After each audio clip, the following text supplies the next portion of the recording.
హరికృష్ణ భార్య చెప్పమ్మా. నా పేరు భార్గవి, హరికృష్ణ వాళ్ళ భార్యని.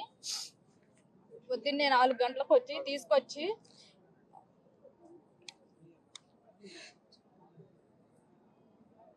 చెప్పమ్మా, భయపడమ్మా.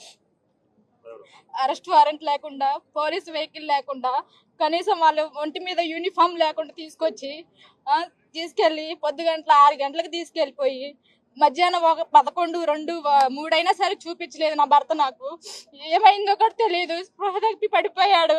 నాకు 3 చిన్నపిల్లలు, నాకు తల్లిదండ్రులు కూడా లేరు. ఏదన్నా అయితే నా భర్త నేనే. నా భర్తకి ఏదన్నా అయితే మేము తట్టుకోలేము. ఆయన ఉన్నదే ఒక్క కొడుకు. ఆయన కూడా మా మామగారికి ఉన్నదే ఒక్క కొడుకు. ఆయనకి ఏదన్నా అయితే మేము తట్టుకోలేము. అందరూ నా భర్తను కాపాడాలని కోరుకుంటున్నాను నేను.